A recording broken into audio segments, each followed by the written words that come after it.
As he walked into the coffee shop at midnight, Alex saw a figure sitting in the shadows. The figure beckoned him over, and Alex felt a sense of trepidation as he approached. "Who are you?" Alex asked, trying to keep his voice steady.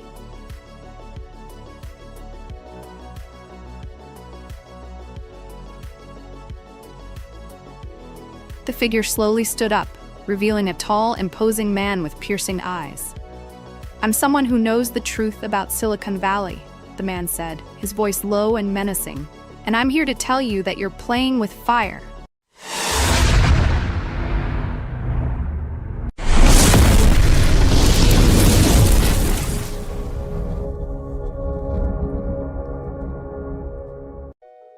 As he stepped off the Greyhound bus and onto the sun-kissed streets of Silicon Valley, 25-year-old Alex Thompson felt an electric thrill coursing through his veins, as if the very air he breathed was infused with the promise of innovation and success. Little did he know, the next decade would be a roller coaster ride of shattered dreams, crushing defeats, and soul-crushing failures that would test his resolve, his sanity, and his very identity. Alex had always been fascinated by the tech world. Growing up in Michigan, he spent countless hours coding, building websites, and dreaming of the next big thing. As he devoured stories of Silicon Valley's triumphant entrepreneurs, the Zuckerbergs, the Musks, the Jobs, he became convinced that this was the place where his own dreams would come true.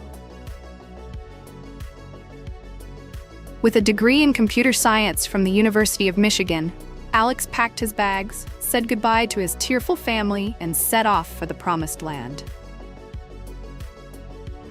He settled into a small apartment in Mountain View, surrounded by the tech giants that had drawn him to this mecca of innovation. At first, everything seemed to fall into place. Alex landed a job at a hot new startup, where he worked alongside a team of brilliant engineers, designers, and marketers. They were building a revolutionary new app that would change the way people communicated. And Alex was convinced that this was his ticket to the big time. But as the months went by, Alex began to realize that the startup world was not all sunshine and rainbows.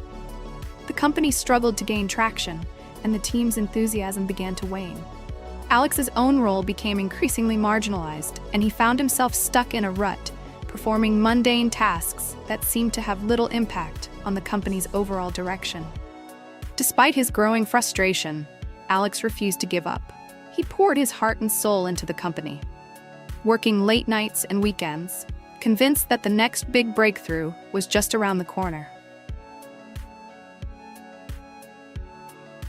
But as the months turned into years, Alex began to realize that he was not alone in his struggles. Everywhere he looked, he saw other entrepreneurs, other startups, other dreams that had been crushed by the brutal realities of the tech world. The competition was fierce, the stakes were high, and the failure rate was staggering.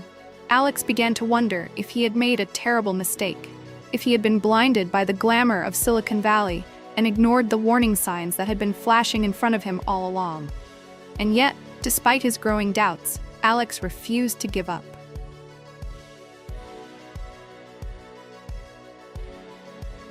He left the startup and began working on his own projects, convinced that he could succeed where others had failed. He spent long hours coding, designing, and pitching, convinced that the next big thing was just around the corner. But as the years went by, Alex's failures began to pile up. He launched a series of apps that tanked, built a website that nobody visited, and pitched a series of ideas that were met with rejection and indifference.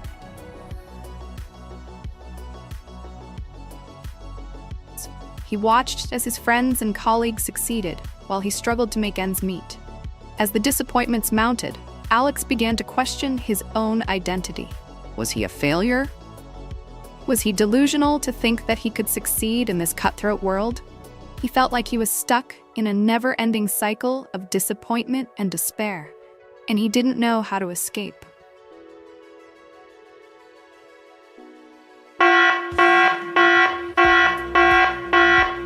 One night, As he sat alone in his apartment, staring blankly at his computer screen, Alex felt like he was staring into the abyss. He had lost count of the number of times he had failed, the number of times he had been rejected, the number of times he had felt like giving up. But as he sat there, something inside of him clicked.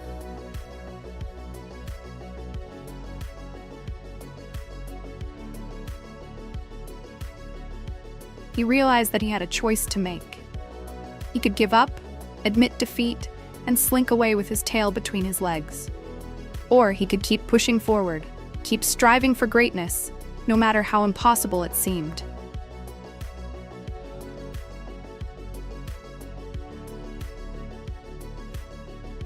With newfound determination, Alex stood up, walked over to his whiteboard, and began to brainstorm. He wrote down every idea he had ever had, every concept he had ever explored, every dream he had ever dared to dream. As he stood there, surrounded by his ideas, Alex felt a sense of excitement that he hadn't felt in years. He knew that he still had it in him, that he still had the spark of innovation, the fire of creativity that had driven him to pursue his dreams in the first place.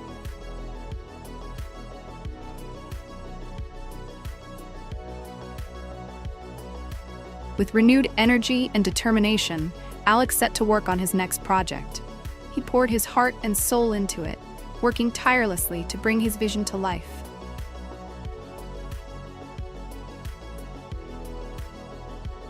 And then, just as he was about to launch, disaster struck. His computer crashed, taking all of his work with it.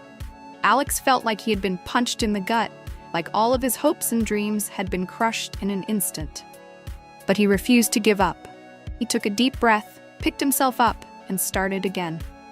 As he worked tirelessly to rebuild his project, Alex couldn't shake the feeling that he was being watched.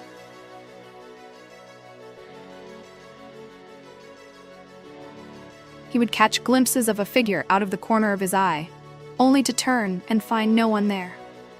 At first, he dismissed it as paranoia, but as the occurrences continued, he began to feel a sense of unease. Who could be watching him, and why?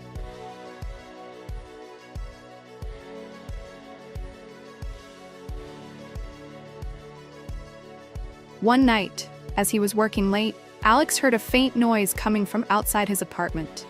He got up to investigate and found a small package on his doorstep. Inside, he found a cryptic message that read, "You're getting close, but are you ready for the truth?"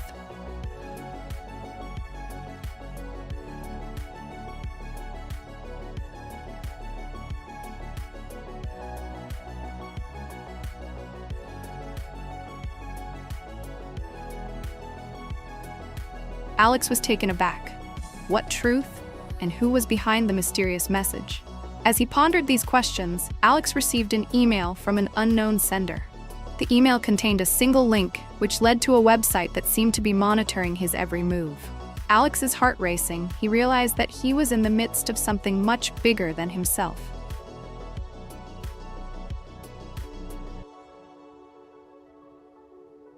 He was being pulled into a world of intrigue and deception, where the stakes were high and the players were ruthless. With his curiosity piqued, Alex decided to dig deeper. He spent hours researching the website and the mysterious message, but every lead seemed to end in a dead end.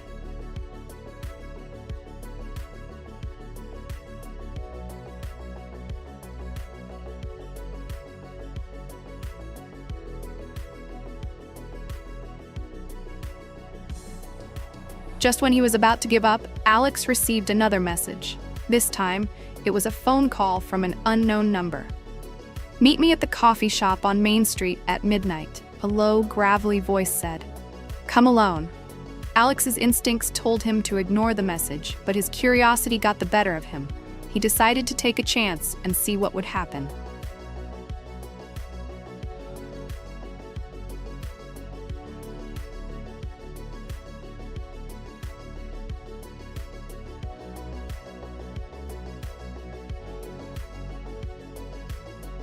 As he walked into the coffee shop at midnight, Alex saw a figure sitting in the shadows.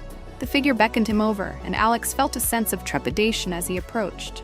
"Who are you?" Alex asked, trying to keep his voice steady.